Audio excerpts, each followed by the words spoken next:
Hey everybody, welcome back to this German Creation. It's me, your host Damien, and I got that Cadillac back in. So we're gonna do a couple of different things, but today we're putting a new water pump in. We're gonna take out all the different belts. This is an old car. Car's 40 years old. It doesn't have just one serpentine belt like the cars you're used to working on. There's multiple belts. So if you ever need to work on one of these old cars, or you find one in a barn and make a great find out of it, or you just want to work on one of these antiques or learn some information, or you're just so happy to have one, you know what I mean? This is a video right here to make sure your engine never overheats by changing the water pump. Point of order is here we have to get the water pump out. So there was a housing here, this piece of plastic, and that came with a few small bolts. There was 4 of these and 2 of these to hold this top fan shroud together. Some of these bolts are mix match, some are standard, some are metric. So it's obvious that other people were in here to get the fan shroud off. This is the top, you know, and this would sit right here where it says clutch fan. But there's no way to get in there to get the water pump. So let's take this bulky piece out, lay it on the ground over here, all nice and gentle like. And now we have this huge area to work in. Huge area. You know? So this has a manual fan. A manual fan is connected, or the water pump pulley. So this is the water pump pulley. This is the water pump, this piece of metal behind here.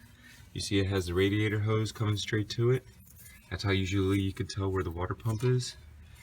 You can see like there's some old gasket here. I tore some off already. I should have left it there. It was all nasty. Whoever did it didn't do a good job anyway.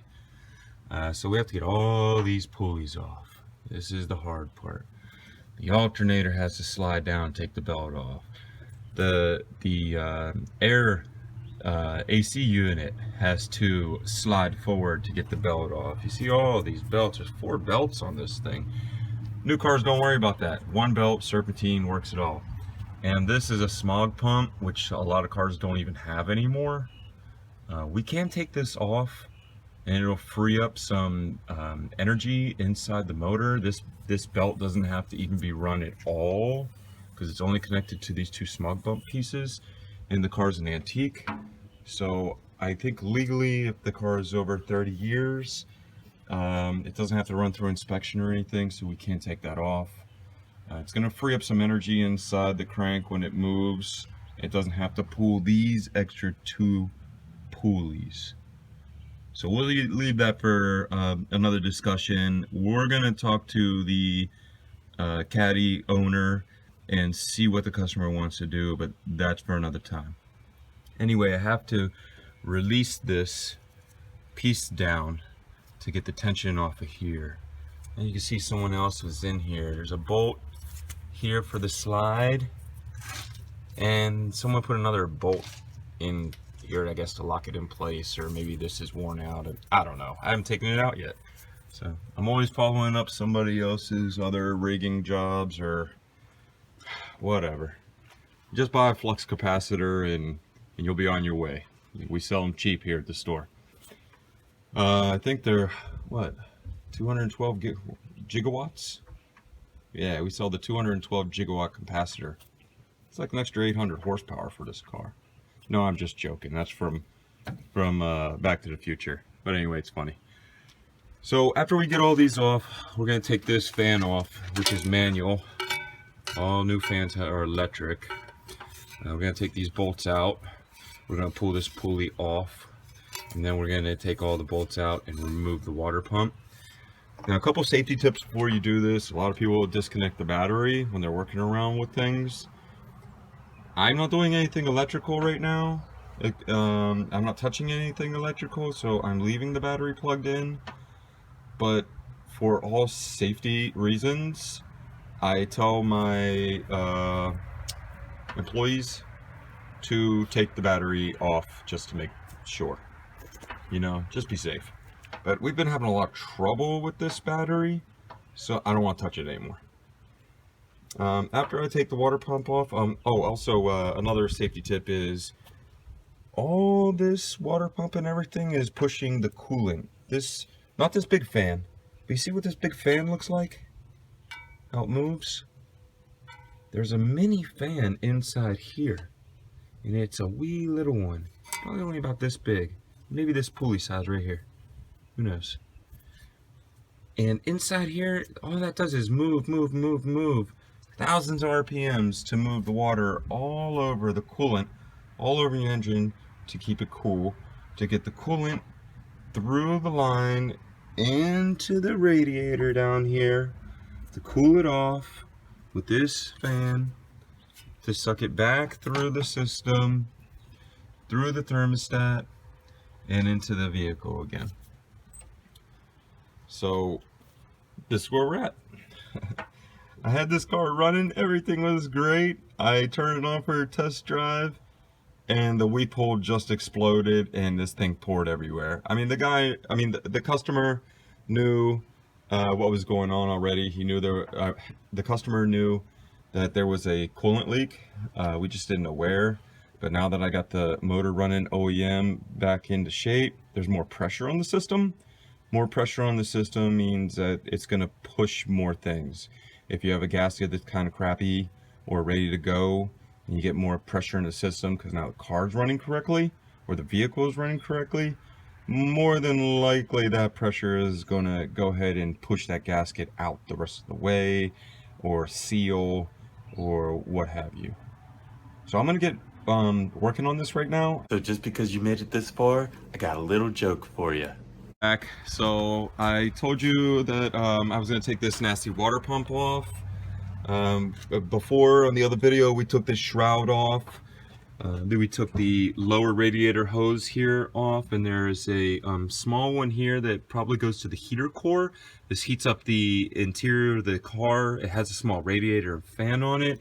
When this circulates through the motor, what happened is the hot air will go in through this little hose into the vehicle back here, and then the blower motor will blow the hot air off the coolant and recirculate it.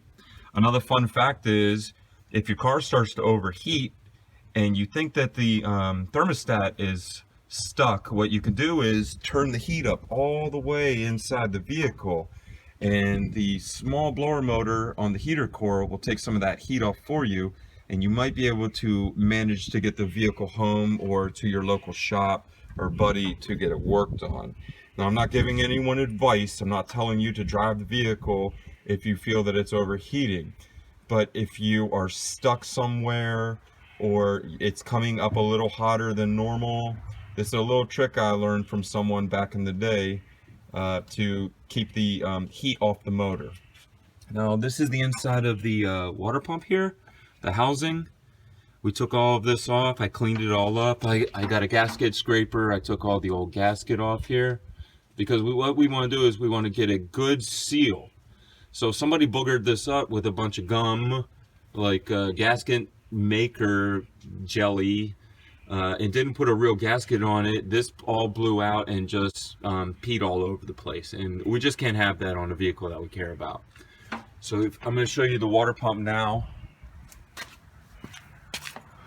This is the actual water pump. Your water pump should not look like this.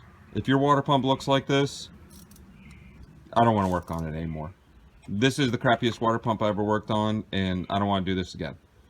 So the propeller here inside the water pump spins.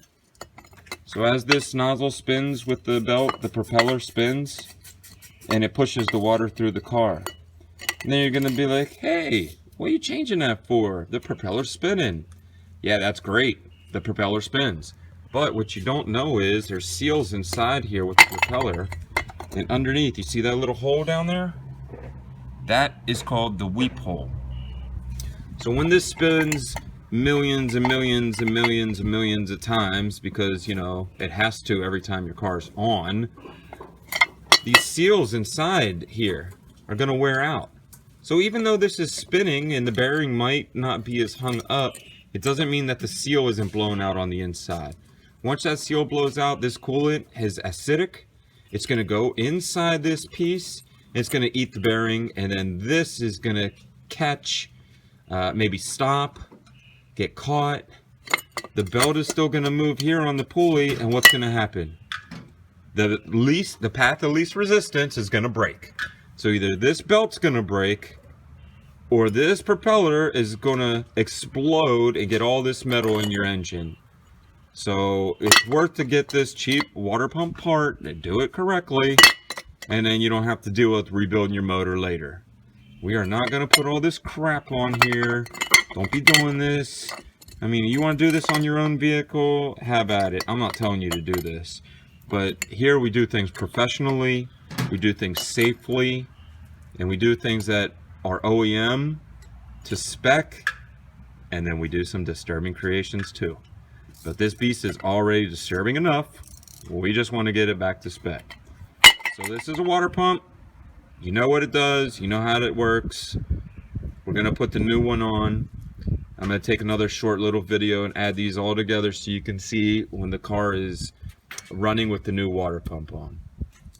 Alright guys, so if you have any questions about water pump, what do? Comment down below.